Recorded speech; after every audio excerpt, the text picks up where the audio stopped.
India Sri Lanka ആദ്യത്തെ ഏകദിനം India സമനിലയായി. രണ്ടാമത്തെ ഏകദിനത്തിൽ ഇന്ത്യ തോറ്റു. ഇനി എല്ലാവരും കാത്തിരിക്കുന്നത് മൂന്നാമത്തെ ഏകദിനത്തിന് വേണ്ടിയാണ്. അതിൽ ആര് ജയിക്കുന്നുവോ അവർക്ക് പരമ്പര ലഭിക്കും. കഴിഞ്ഞ 2 മാച്ചിലും ഇന്ത്യ മോശം കളിയാണ് കാഴ്ചവെച്ചത്. ആരും തന്നെ ഫോം ആകുന്നില്ല. ഓപ്പണിങ്ങിൽ രോഹിത് ശർമ്മ മാത്രമാണൊന്ന് അടിച്ചു കളിക്കുന്നത്. ഇപ്പോഴിതാ മൂന്നാമത്തെ ഏകദിനത്തിൽ പുതിയൊരു താരം ഇന്ത്യൻ ടീമിലേക്ക് എത്തിയിരിക്കുകയാണ്. ഇന്ത്യൻ ടീമിൽ അടിമുടി മാറ്റങ്ങളാണ് ഗൗതം ഗംഭീർ വരുത്തിയിരിക്കുന്നത്. അപ്പോൾ മൂന്നാം ഏകദിനത്തിൻ്റെ കംപ്ലീറ്റ് പ്രിവ്യൂ ആണ് നമ്മൾ ഇന്നത്തെ വീഡിയോയിൽ നോക്കുന്നത്. ഇത്തരം ക്രിക്കറ്റ് ന്യൂസിന് വേണ്ടി ഈ ചാനൽ മറക്കാതെ സബ്സ്ക്രൈബ് ചെയ്യൂ. ഓപ്പണിങ്ങിൽ ഇന്ത്യക്ക് പേടിക്കാനൊന്നും തന്നെയില്ല.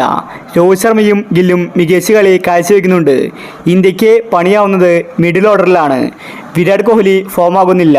ശ്രേയസ് അയ്യരാണെങ്കിൽ ഫ്ലോപ്പാണ്. രാഹുൽ ആണെങ്കിൽ കഴിഞ്ഞ കളി ഡെക്കിലാണ് പുറത്തായത്. അതുകൊണ്ട് രാഹുൽ അല്ലെങ്കിൽ ശ്രേയസ് ഇവരിൽ ഒരാൾ അടുത്ത മാച്ചിൽ കളിക്കില്ല.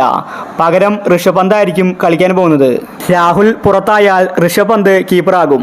അല്ലെങ്കിൽ പിന്നെ ശ്രേയസിനെ പുറത്തിരുത്തി ഋഷഭ് പന്ത് കളിക്കും. എന്തായാലും അടുത്ത മത്സരത്തിൽ പന്ത് കളിക്കുമെന്നത് ഉറപ്പാണ്. അതുപോലെ ഫിനിഷറായിട്ട് റിയാൻ പരാഗും ടീമിലുണ്ടായിരിക്കും. ഇന്ത്യക്ക് പിഴയ്ക്കുന്നത് ബാറ്റിങ്ങിൽ തന്നെയാണ്. അതുകൊണ്ടാണ് ഇപ്പോൾ ബാറ്റിംഗ് സ്ട്രോങ് ആകുന്നത്.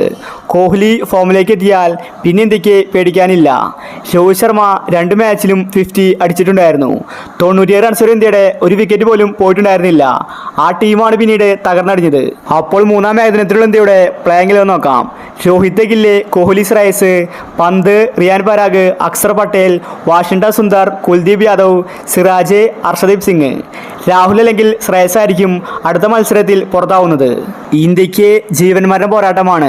കളി തോറ്റാൽ പരമ്പര നഷ്ടമാകും. അത് ഇന്ത്യക്ക് നാണക്കേട് തന്നെയാണ്.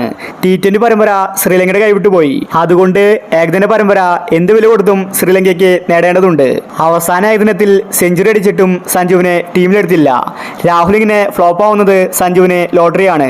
അടുത്ത ഏകദിന സീരീസിൽ സഞ്ജുവിന് അവസരം കിട്ടും. അപ്പോൾ ഇത്തരം ക്രിക്കറ്റ് ന്യൂസിന് വേണ്ടി ഈ ചാനൽ മറക്കാതെ സബ്സ്ക്രൈബ് ചെയ്യൂ.